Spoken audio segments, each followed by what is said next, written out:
Willow was the movie I never saw, but the show I won't necessarily always forget. And I had trouble getting into the first couple of episodes because I didn't know anything going in, and there's a lot of exposition that kind of gets dumped at you.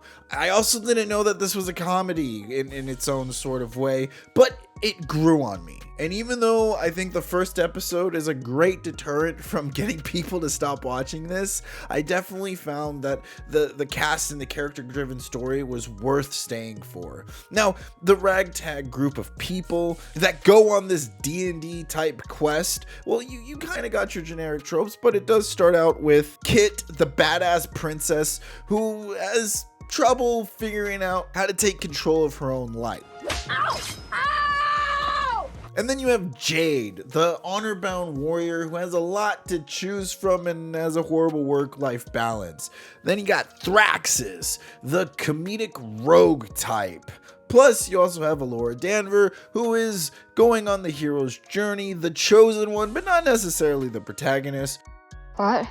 Willow, who is our mentor of the group. Finally, but not least, Graydon, who serves as kind of the glue and keeps everyone together. I mean, this guy doesn't have a beard.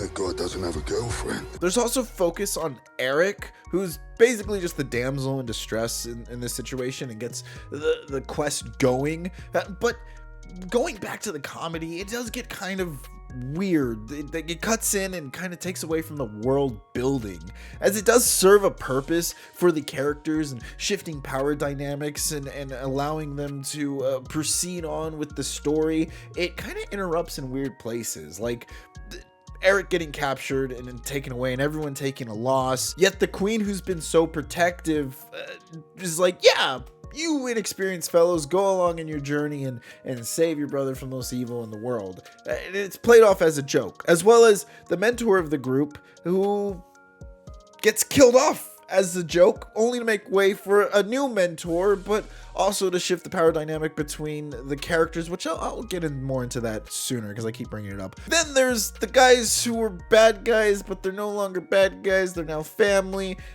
Also gets played off as a joke, and I think these transitions, these shifts, they serve really well for the character developments and the process that they have to go through, but they fail at executing them, so things kind of feel abrupt or forced and not so much really natural when they progress the way that they should. Now, I can't go on without going into spoilers, and so you've definitely been warned. The first episode is the weakest point, but I do want to talk about it because it gives off a lot of exposition. It talks a lot about what the characters are and who they are, and it's so much that's going on, and it brings back a lot of callbacks and references to the point where I missed some really important stuff with characters that came on later on that I was like, what? Even though it does show us some things, it spends more time telling us things.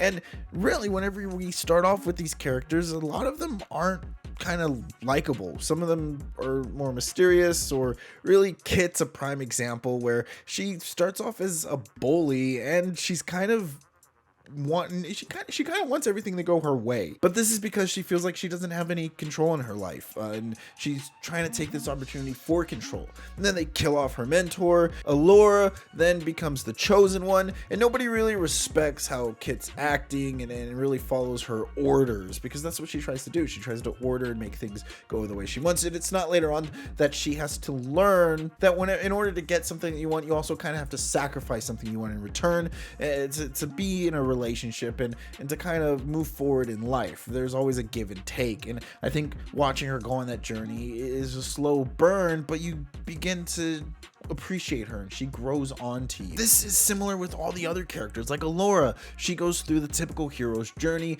denying her destiny, but going into it probably getting a little too cocky and confident with it, and really trying to fit within the expectations and who she wants to be. Graydon himself has a cool thing where, yes, he is kind of the heart and he seems to be the most optimistic of the bunch, but as helpful as he is, he ends up becoming their greatest threat at one point, to the point where we realize that he probably has the darkest backstory and most crippling one of everyone else, yet he's so kind-hearted in nature. Willow, taking on the mentor aspect, finds himself doubting in his own abilities and also seeing a future that seems just bleak and hopeless, and wanting to force everyone to do things his way in order to solve their problems, but later learning on that being a mentor is also kind of letting people solve things for themselves. Now, Jade and Thraxus had the weakest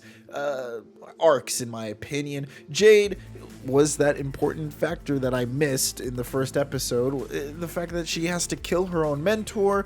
I didn't even realize this till the characters were kind of speaking to each other in that light, like, oh, you're my mentor, I can't kill you, I'm your mentor, you must kill me. That if they hadn't said that, I wouldn't have known what at all was going on.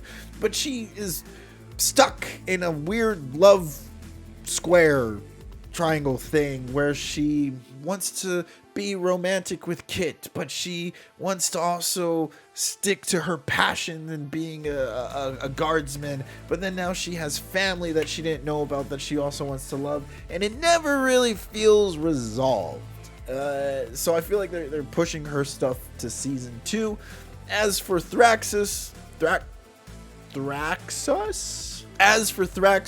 his does get a complete arc, but I'm gonna nitpick here at the end episode where he kind of gives away the chassis, the armor, and then he goes off like he's gonna go fight and die a heroic death. He just disappears. He's just gone for the whole last episode, and then he shows up covered in goo with Graydon's flute, and you're like, what were you doing? We saw the flute on the ground before Graydon got knocked into the worm's lair. So wait, what were you actually doing? You didn't actually get hurt. You kind of just showed up. I don't know if it's a continuity error. I don't know if his scene got deleted. It was, I guess it's not necessary to see him fight. We really needed to see him give up his most selfish desires to someone else. And I don't know how that chassis works. I don't know if it's because someone needed to be selfless and give it up for it to activate, or if it was because Kit was really on this quest for her brother from beginning to end, and she was never really in it for herself. She was selfish for part of it, but her motives were honest at the very least, even though she went about them in the wrong way. Or maybe we'll never really understand, and I like to keep it that way because I prefer my fantasies to stay in that light. Speaking of fantasy, this show looks like a fantasy realm, and they do a really good job with the practical effects. I mean, they mix it in with the modern technology, and it feels like something out of the 80s, and it really gives this awesome, fantastical vibe to everything you're looking at. The editing for the action scenes is not that great. I'm sure things were looking cool and choreographed well, but I just didn't enjoy any time an action scene showed up. Yeah, that scene I just showed off, I did not edit or touch that at all. I definitely prefer this over that horse chasing scene. It was cool, however, anytime they would fight, they'd basically lose or needed to get help from Willow, who was a more experienced and veteran person when it came to fights. They didn't really win until they earned it. So you got to see their abilities grow as much as their characteristics.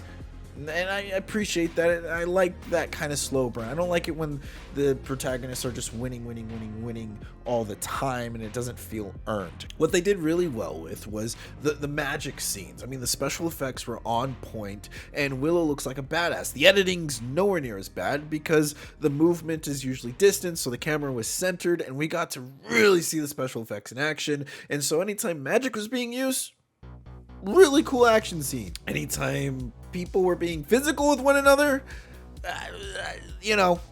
overall, this show is kind of a mixed match for me. The comedy, I can see a lot of people not liking it for that alone, but I think it hits where it needs to hit. It's very corny and cheesy, and it leans into that, which I appreciate. It's consistent in that regards. It may use its comedy to poke holes in its own plot, but the show's enjoyable and it does everything it needs to do in order to progress a cohesive story. So I gotta give it a 7 out of 10. You'll have some fun. I recommend it. Until next time, play nice.